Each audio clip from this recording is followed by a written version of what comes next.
If you're not getting pushback, if you're not getting people saying, I don't want to read this card, this feels weird, awkward, I have to think about it, it's slowing me down, just let me go back to the way I did it before, I'll get the results you want. If you're not getting that pushback, then you ain't practicing something new. Earlier this year, we attended the Kata 5 Summit in Savannah, Georgia, with hundreds of fellow lean thinkers and Kata geeks. We were also fortunate to be able to capture many of the keynote presentations on video. One of those keynotes was from the man who started the entire Kata movement, Mike Rother. And today, I'm excited to share the audio portion from Mike's main keynote presentation. Now, Mike has also posted this presentation as a free video on his YouTube channel, which we'll link to in the show notes. You can find those over at gembapodcast.com. Just look for episode 282. And finally, if you'd like to see this video as well as many more hours of Kata 5 video footage, including an excellent keynote presentation from Jeffrey Liker, simply go to gembaacademy.com, scroll to the bottom of the homepage where you'll see a button to register for the 3-day trial.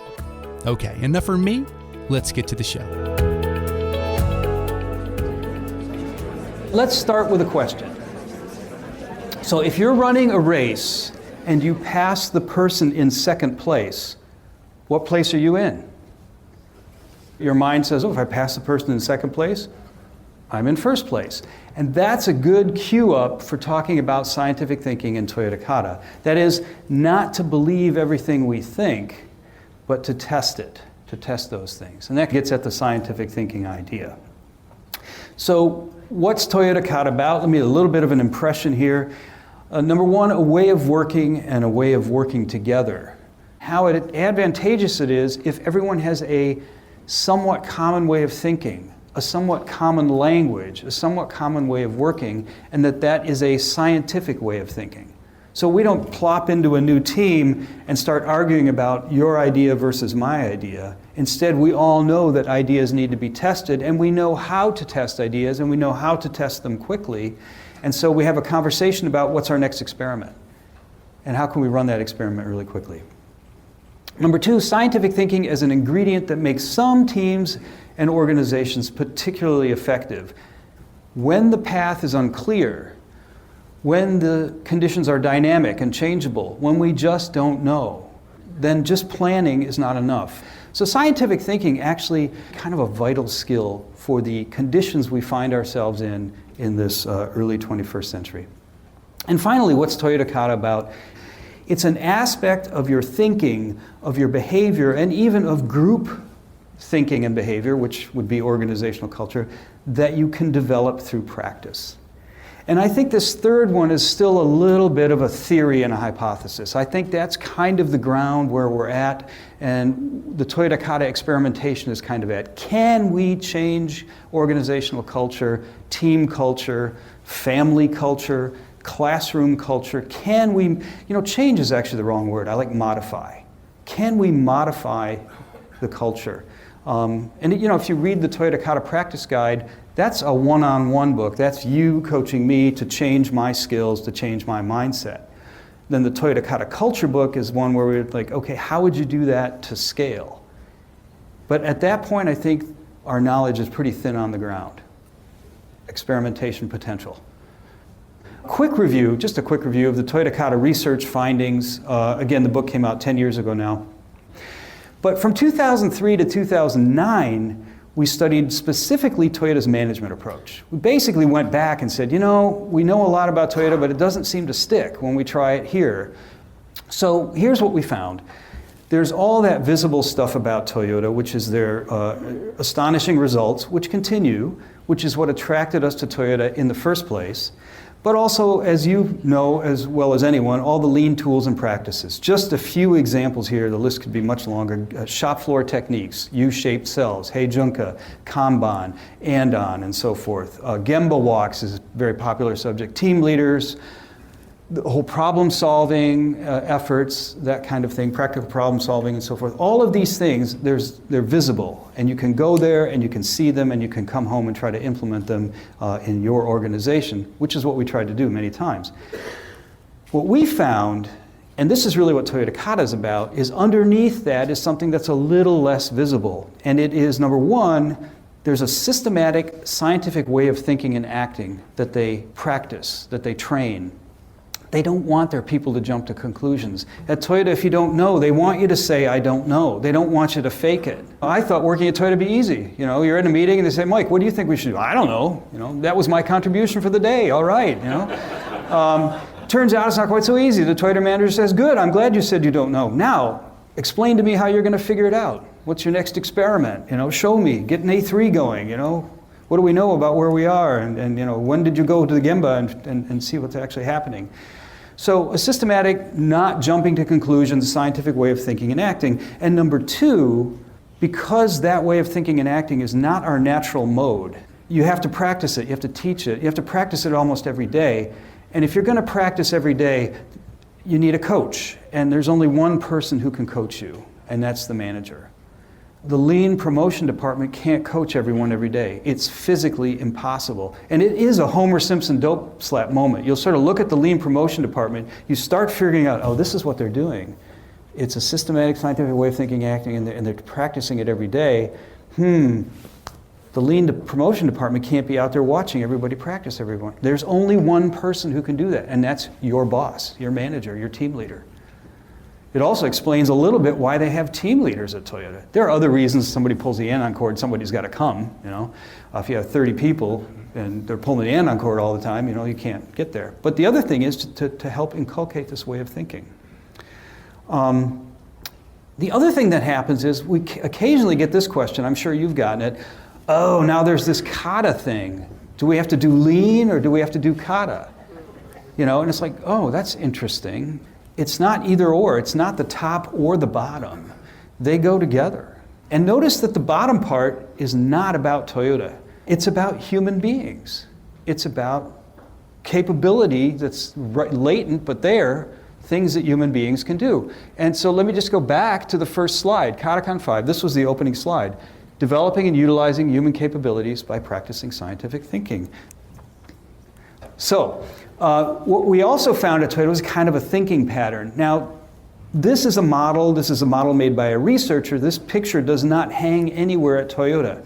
And if you follow different Toyota managers around, you'll find different versions of it. There's a lot of variation. But the cool thing is that if you look long enough, you begin to see a pattern. And that's what this is. This is an attempt to write down, this is how they tend to work, and this is what they tend to teach.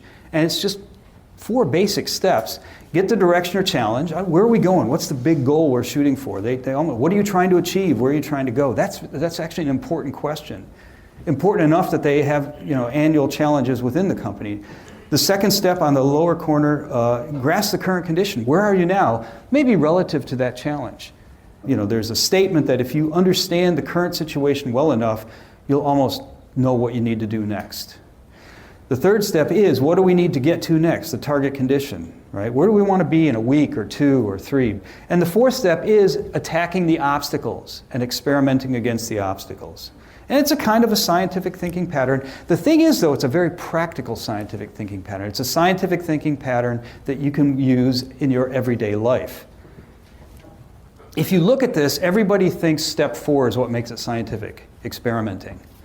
It's not just experimenting that makes this scientific. If you look at scientists, they're not just experimenting. They have a research topic they're working on. It's just like a challenge. They do secondary research. What's already been done? What do we know about this subject? They establish a research question, very analogous to a target condition. And then they actually have research problems, which are the obstacles, which are the actual, what are you working on right now? Ask a scientist. Let's talk about scientific thinking briefly. Again, as kind of a background for your participation in the conference. Think of it maybe as an antidote to our natural jump to conclusions nature. And the word natural there is very important. We come by it honestly, and it serves an important function, and we'll talk about that. Number 2, it's a process of learning from, I like this word, mismatches. When what we think is going to happen doesn't happen, when something else happens, or an error. Because the errors reveal what we need to work on. They show us what we need to work on to reach our goal. I think a lot of people still think scientific thinking means you're going to do an experiment to validate your idea. And you go, yep, the experiment went just like we thought. Hooray, my idea worked. But that's not really the whole deal. That may even be the smaller part of it. The more interesting part is to do the experiment and go, oh, interesting. What we expected isn't happening. That's telling us what we need to focus in on. That's what we need to focus in on. So again, learning from errors, learning from mismatches. And finally, bringing it up a notch from the world of science, it's useful for navigating toward goals, as I mentioned earlier, in complex, dynamic, unpredictable conditions. We can use it. Scientific thinking, maybe you can think of it this way. Basically what we take in, the information we take in, whatever matches our existing neural habits is what we see. That's what we pick up at first glance. But if you practice scientific thinking and test things and keep digging and you get things wrong and you say, oh, that's interesting, and you adjust, you begin to dig deeper into objective facts or reality. Reality's out there. We don't see it. We get an interpretation of reality. Our brain only gets electrical impulses. There's not a glass tube between your brain and your eyeball. There's a wire. Ah, that's interesting. The light is not shining onto your brain like a projector, upside down, but, there's a wire, and the brain is getting little impulses, right? And the brain is taking those impulses and deciding what that means. He's wearing a blue shirt. I'm 99.9% confident that I'm correct there, right? But there are other things, it makes interpretations. So if you start digging, you're going to see more and more and more of reality, and that's going to help you navigate. I like this diagram. I also like the fact that the green never fully fills the reality. We don't get to see full reality. So it's like navigating with a compass, not a map. It may be the best means we currently have for navigating through complex, dynamic, unpredictable territory toward challenging goals. And here's an interesting corollary. You can establish challenging goals for people if the people have practiced an effective way of navigating their way there. This is different than the empty empowerment we had in the 1990s where he said, you're a self-directed work team, go forth, right? And then that didn't work. We backed away from that pretty quickly. What Toyota is doing is teaching its people an effective way of navigating, a kind of a scientific thinking way of navigating, which means people are more able to handle bigger challenges. In other words, this may be teaching a form of scientific thinking may be a prerequisite for empowerment. It gets even more interesting. These days you can read articles about, with conditions as unpredictable and dynamic, and we need adaptation, we need innovation, we need to get more people involved. A few people in the organization can't make all the decisions. So if you need to distribute the power, the empowerment in the organization to get more adaptation, you want experiments happening over here. They're working on this little piece of our overall strategy. They're working on this little piece of our overall strategy, and they're working on this piece, and they're all working on different experiments and learning. We don't want them jumping to conclusions and going forth based on their beliefs. We want them to try things and adjust and beat the competition because we're adjusting, we're getting to our goal. Well, you have to teach them how to do that.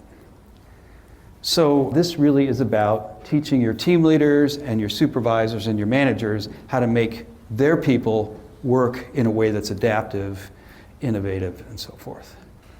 So this is what we found at Toyota. They've got more entrepreneurial spark than other organizations that are that age. So it's a mature company that for some reason is able to maintain a little bit of entrepreneurial spark through what we're talking about at this conference. What do we mean by entrepreneurial spark? Not assuming that the current situation is permanent. People are able to welcome a challenge even though the answers are unknown.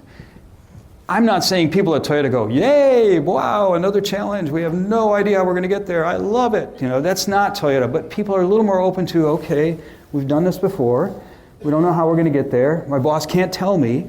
One of the things we heard a lot in the early Toyota Kata research was if you set a challenge or even a target condition and you don't know how you're going to get there, people say, why don't you tell me how that's supposed to be possible? Why don't you tell me how we're going to do that? And we would try to answer that question, come up with ideas, right? And we realized the best answer for the manager is, I have no idea. All I know is how to work in order to get there. And if we already knew the answer, then somebody else would already be doing it, right? So my job here is not to tell you how to get to some place we both don't know how we're going to get to. My job here is to train you in a way of thinking and acting that will allow us to get there as a team. We're back to culture again. Being okay with some uncertainty, able to move forward in the face of uncertain and ambiguous circumstances, not necessarily needing the answer to, well, I'm not going to do anything until you tell me how this is supposed to be possible, right? And viewing barriers more as obstacles. I love the word obstacles. This is from Henrik Knieberg. It just kind of shows you that if what you need to deliver or how you want to deliver it, the less clear and stable it is, the less appropriate a predictive process is, the more you need an adaptive process. So if you can see in the lower left-hand corner, things are pretty clear and stable. Any process is going to get you where you want to go. But the less stable those become, the more you need some kind of adaptive process. And the point he's trying to make is the world is moving this way. At least currently, we're in kind of a dynamic condition. But the problem is our brain makes assumptions. And why don't we prove that?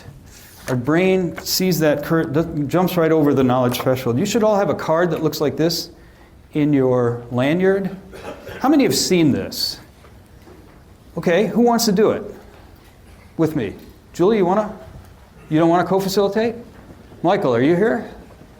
Is Michael Lombard here? You want to? It's no good if I do it because I've done it 100 times. So get your card out. And Michael, come on up, and we'll do this together. It's a trick called a teach back. Michael Lombard, everybody. All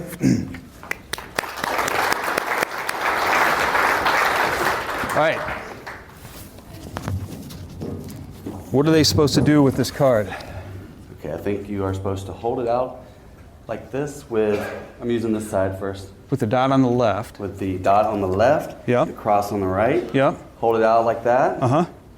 And then start bringing it, close your right eye. Close your left eye. Close your left eye. Dots on the left. Dots on the left. And you close your left eye. Close your left eye, pay attention to the cross on the right. No. No? Stare at the dot. Stare at the dot. Sorry, my first time doing this. So this is it. This is it, right? Yeah. He's figuring out what he needs to work on. So, all right. So dot on the left, close left eye, pay attention to the dot on the left. And slowly Move it towards your face. and then back Move it in and out. out a few times. At about 8 inches or something, right? Something happens. About like this, around 8 inches. Something happening? Something Anybody happening. seeing what's happening? Okay. So some of you have the car out pretty far. So again, stare at the dot with your right eye. Left eye's closed. Dots on the left. What happens? Stick around. We're going to do the other side. Okay. All right. What happens? The cross disappears. How come? Very strange. Very strange. How come the cross disappears? What's that? It's your blind spot, right? How come we have a blind spot? I've learned this. Well, that's where the wires go in. Literally, the wires on your eyeball are there, and they can't put any sensors there. Our evolution hasn't figured that out yet. So it's called your lacuna. You have no visual receptors in your eyeball there. That is, you physically cannot see the cross. Now, if you have both eyes open, right? We've lost Michael. Yeah. If you have both eyes open, the other eye sees it, and your brain picks it up, right? But if you close it and you find that blind spot, we've established now that you physically cannot see the cross. Okay, so lead on. There's instructions. There's instructions. Yeah, I cheated you. Yeah, it's not fair. Okay, what should they do now? So again, card in front of you with dot on the left side. I'm using this side now. The side with the So line. we're going to put the dot on the left. Okay. And then you again close your left eye. Uh-huh. Start at the dot with your right eye. Stare at the dot with your right eye. Okay. Just like we did before. Yeah. Move the card in and out until the cross disappears. Something to that same spot, right? To that blind spot. Find your blind spot again. Okay. Is something happening? What happens? The vertical line disappears, but the horizontal line stays contiguous. Wow. Michael, thank you. Thank you. That was beautiful.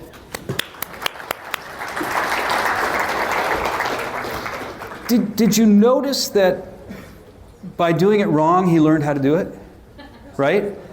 And that Michael has seen me do this. How many times have you seen me do this, Michael? Too many times. Yeah, too many times. Wait a minute. So just telling people what to do, right? Practice, coach, everything? Okay. So the horizontal line continues, but yet we have proven that you physically can't see what's there. Ooh, that's weird. What's going on? What's going on? The brain is filling it in as a service. The brain, now look, none of us, maybe there's a brain scientist here. I'm not a brain scientist, so beware, okay? But we think what's happening is the brain sees the line on the left and the right of the hole, and the brain knows you got a hole there in the back of your eye. It says, I think that line continues. I'll fill that in for you. Don't you worry yourself. You go on driving your car or whatever. I'm going to fill in that line for you, right? So the brain is not showing us unfiltered reality. It's showing us an interpretation, a quick explanation of reality. Now that sounds kind of negative, right? Jumping to conclusions is actually a negative phrase. But look, I'm here to say, really important that we have this mechanism. There are neuroscientists who say, it's the reason we're still here. The prehistoric humans who said, gee, I wonder what that rustling in the bushes is.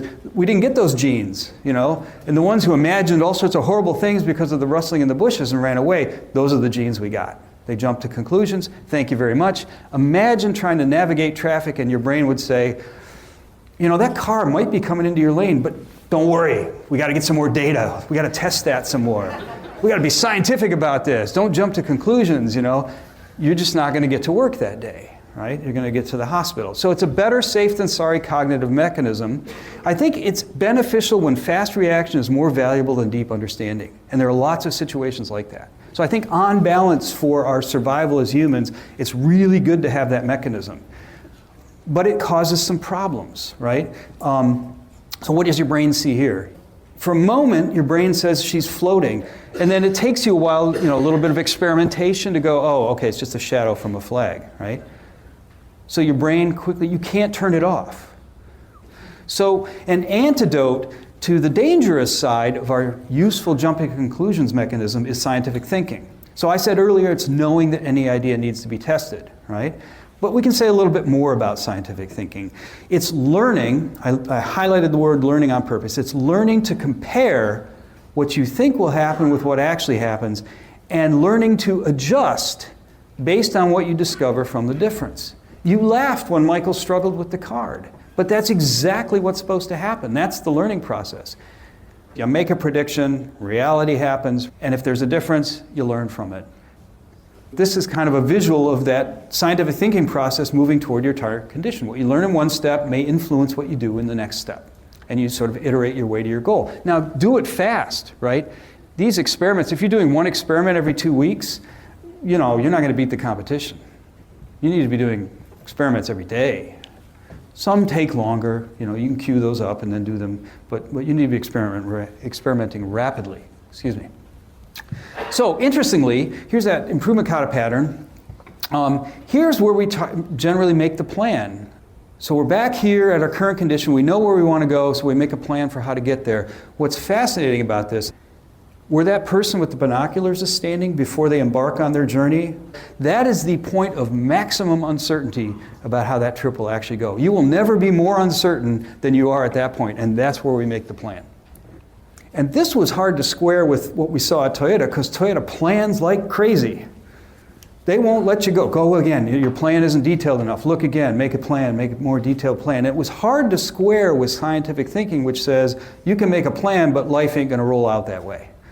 Right? And what we learned was that they make a plan, but they use the plan as a prediction. And they use it as a yardstick. They say, this is how we think it's going to go. But then they adjust along the way based on what they learn. So the improvement kata is a different approach. You can see that threshold of knowledge moving forward as we experiment. It moves closer and closer. So that's our discussion about scientific thinking to prepare you for this conference. But there's another discussion. How do you acquire this way of thinking? We've been saying it's not our natural way of thinking. And kind of a corollary to that is, what should managers and supervisors do? We're talking about the business world. So if I want my team or my organization to acquire this way of thinking and this way of working, what do I need my managers and supervisors to do? The little guy at the bottom here, a model alone is not enough. Just showing someone how to use the Blind spot card is not enough. You got to get them to do it. You got to give them some coaching feedback. We have lots of models. Design thinking, solution-focused practice, system thinking. Look, we're not hurting for scientific thinking models. There are tons of them out there. And the fact that we still don't really think scientifically in the broad population tells me that it's not just a model we need. How do you actually transition to what the model depicts? And that's the other side of the coin of what this conference is about. It's about a practical approach of scientific thinking and working, but it's also about how do you acquire that way of thinking through deliberate practice. So scientific thinking is not something we're born with. Little kids kind of explore like scientists, but we lose that the more we build up our neural library of experiences. We then see the world through those experiences. Like that green zone in that one slide that says you basically see whatever resonates with your existing pathways. So adults are bad at scientific thinking due to our many learned neural paths. That's the end of the conference, and we wish you a safe trip home. It's not quite that bad. We can change. So it's something you learn, and you learn it through practice. So here's an answer to the question, and this is what Toyota Kata is about. This is what this conference is about. Number one, a scientific thinking pattern, which is what we've been talking about, and combining that with techniques of deliberate practice. And Professor Anders Ericsson in Florida has probably been the name associated with the concept of deliberate practice. How many have been reading about deliberate practice? Fascinating topic. It's funny, in sports and music, deliberate practice is totally accepted. If you were going to learn a new instrument or a sport, you want to learn how to ride a BMX bike, you know you're going to have to practice. But somehow in the business world, you come in and they send you over to work with Bob or Mary, the supervisor, and you'll figure it out as you go. No deliberate practice. So Toyota Kata brings these two things together. Scientific thinking pattern, a practical one, and techniques of deliberate practice. Let's talk about deliberate practice. What does it take to learn new skills and modify our thinking? You guys know this one. Fold your arms. And now, you know what's coming. Please fold your arms the other way. All right? And of course, the question is, how did it feel the second time compared to the first? Awkward, unnatural, strange. What was it? Uncomfortable. I had to think about how to do it. And I think that is kind of the point, right? You've seen this before. Here are some words from groups. Awkward, slow. Awkward comes up first, almost always. Unnatural, stiff, uncomfortable, difficult, feels wrong. Had to think about it. By the way, these are the same words that you get with any change effort. Anything you introduce new in your family, in your team, in your company, you're going to get the same exact words. So the same thing's happening. This is important for us to know. What's happening? Why does it feel so odd the second time? It's wired in. It's wired in, right? So our thinking patterns are in kind of a loop. You've practiced folding your arms one way for decades. Check out this diagram. It's sobering. Neuroscientists say every time you think or do something, you're more likely to do it that way again. So you think or do something, and that lays down a little track in your brain. You're recruiting some neurons to think more that way. If you do it again and again, it's recruiting more and more neurons. So the more neurons you recruit, the more you're likely to do it that way again. Your brain doesn't want to think about how to fold its arms because your cognitive capacity is limited, right? When you drive a car for the first time, where are you driving? Parking lot. Why? So you don't hit anybody because your brain is occupied. We think we've got this big cognitive capacity. We have very limited cognitive capacity. And if you're worried about where the brake pedal is and the mirror and the head check, don't forget to turn. Saying, oh yeah. You're done. You're not seeing what's going on outside the car. But after a while of this process, your brain puts those things into automatic behavior. So now you can concentrate on what's going on out on the road. Mark Rosenthal is in the back. You've got to watch his video about coaching. He says, yeah, the first time I started doing coaching kata, I'm standing there, right, Mark, with the 5-question card. All I can do is to read the 5 questions. Oh, there's a learner here? But after you practice those scientific thinking fundamentals and they get ingrained in your brain, you can throw the card away and you know the questions you have to ask. And you might ask them in a different way. You might ask them in a different order. But you know what information you're trying to get. So your brain doesn't want to think about folding its arms. It doesn't want to waste neural capacity on it. Imagine you're at a party, right? You stand there like this, and we're talking. And, can we stop talking for a minute? I got to fold my arms the other way, Just not good, Could we stop driving, everybody? Because I got to look for where the brake pedal is. okay? 60 miles an hour, right? It's not going to work. So the second time feels different because anyone reading Kahneman's stuff, System 1, System 2 thinking, getting very popular. The brain is getting popular. It's fascinating stuff. It's the owner's manual we didn't come with. The brain favors those practiced neural pathways to conserve energy and for safety. That car may be coming to your lane. Move. Don't even think about it. So System 1 thinking, the brain throws a lot of stuff, the stuff that we repeat, the stuff that we do again and again and again, it throws that into habits. And Systems 2 thinking is slow and conscious. Anytime you learn something new, crossing your arms the other way is the picture on the right. It's like hacking your way through the jungle. You don't have very many neurons recruited for that activity. So here is advice from neuroscience on changing or modifying or transforming your culture. Don't fight existing neural highways. You cannot win that game. They are so strong. You can tell people all day what Toyota does. You can tell people all day how to use a blind spot card, whatever. Just explaining a different way doesn't work. The learners will almost always stick with or revert back to their established habits. It has nothing to do with being hostile. It's those established, strong neural habits, they're always going to win. What the neuroscientists say, don't bother fighting those, explaining different ways, develop new ones. And if you practice new habits over time, the old ones will fade a little bit. What would happen if you practiced folding your arms the other way, signing your name with the other hand, brushing your teeth with the other hand? What if you practiced that every day for a month? What would happen? You'd get it.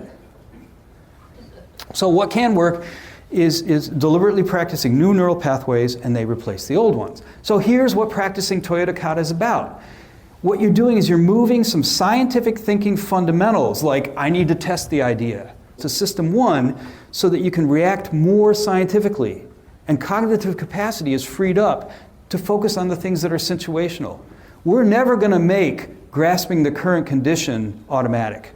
That is never going to be automatic because every current condition is different. You're going to have to go and see. You're going to have to put on your thinking cap. You're going to have to deliberately look. You're going to have to make run charts. You're going to have to measure times. That's just the way it is. You're going to have to get on a plane and go to the sales department in Omaha and see what's going on there.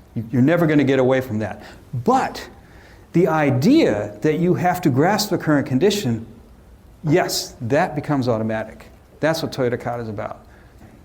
So basically, you're practicing with System 2, your slow mind, to put some scientific thinking fundamentals into System 1. When you read the 5-question card for the first time, you're in System 2. What is your target condition? What's a target condition? Right? Where are you now?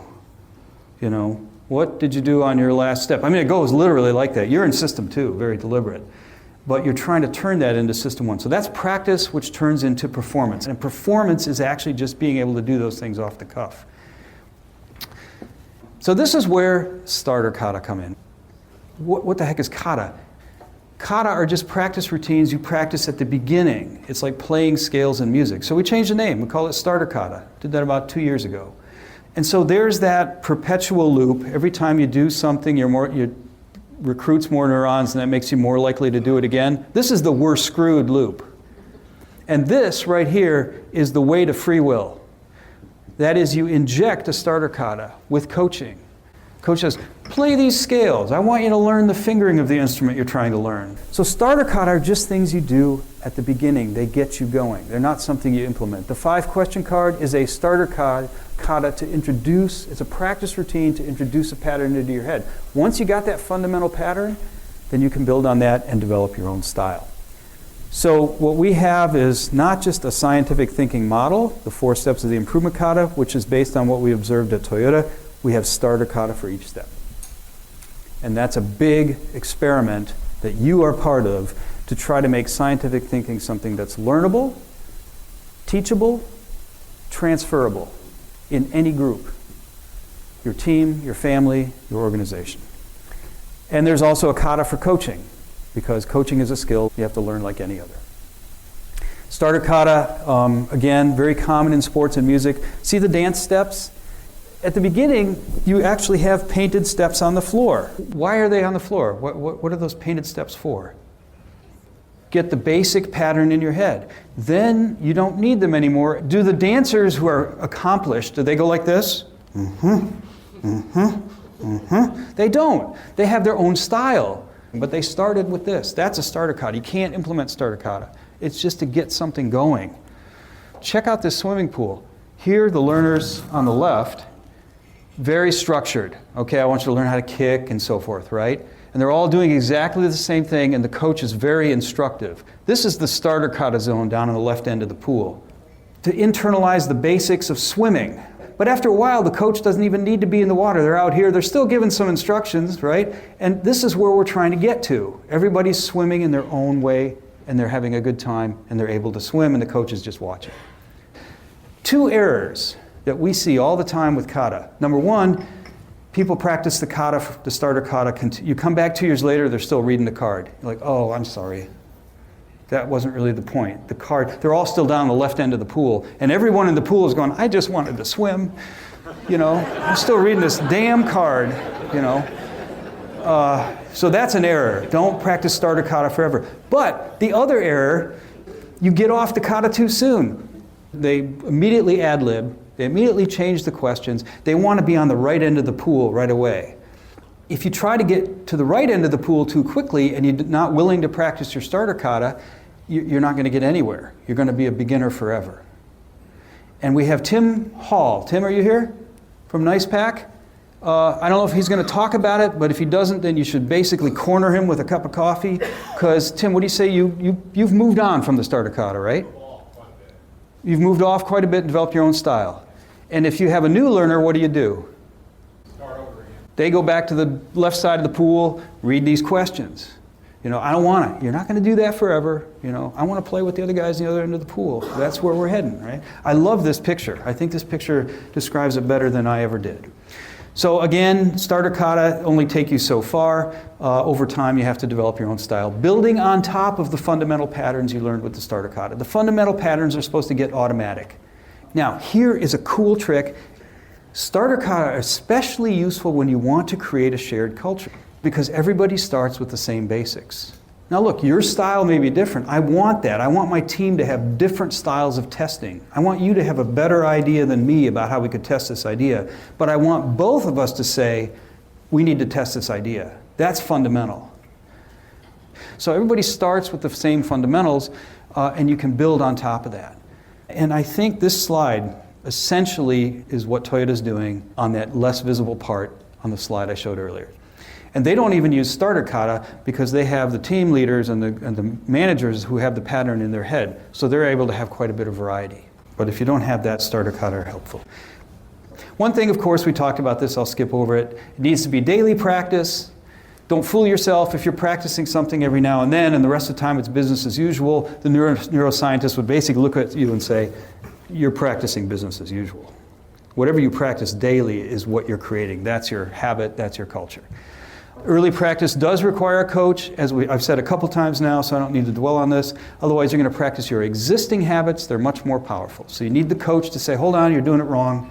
Let me show you a different way to do that. It's very normal, and then you can go on to be a master. And it's daily with practice with a coach, so who's the coach? The manager is the coach because they're the only ones who can be there every day. So we are, in a way, modifying the role of the manager. So here's a Homer Simpson dope slap moment. You know those ways of the second time folding your arms felt? That's what you're supposed to hear. If you're working with a team or anyone learning something new, if they don't say these things, they're probably not learning something new. It's supposed to feel awkward. It's supposed to feel like the other way of folding your arms. If you're not getting pushback, if you're not getting people saying, I don't want to read this card, this feels weird, awkward, I have to think about it, it's slowing me down, just let me go back to the way I did it before, I'll get the results you want. If you're not getting that pushback, then you ain't practicing something new. And I find that interesting, because as a coach, I always stood in front of people, and when they were saying these things, it's like, oh, I'm doing something wrong. No, you're doing something right, and you can tell them that. Say, hey, you know, that's how it's supposed to feel. It feels weird. You're on the right path. So, Toyota Kata combines two things, a practical scientific improvement pattern, we call it the improvement kata, and with techniques of deliberate practice to make scientific thinking a skill that can be learned by anyone. Here's a question I got recently, and I think it's good to conclude. Someone literally asked me, said, Mike, will implementing Toyota Kata improve our profit? And that's kind of where we've been in the lean world. We're going to implement these things and it's going to improve our profit. And the answer is no, not directly. Toyota Kata is a way of developing scientific thinking skills that will make you better at moving toward whatever your goal is. But just implementing Toyota Kata, you can't implement it, it's practice, is not going to improve your profit. If you want to improve profit, it'll make you better at pursuing that. So, knowing isn't the same as doing. Benchmarking other companies is not enough to make change happen. Just showing someone how to do something isn't enough. Scientific thinking is a great way to navigate, but it's not our default mode. Skills, habits, and mindset are wired in our brain. You can practice starter kata with some coaching to help wire your brain for scientific thinking. That's what we're about. And the last bullet here, which is a little bit the experimenting ground right now, you can also modify an organization's culture this way with the managers as the coaches, and we think that's kind of what Toyota's doing. So thank you.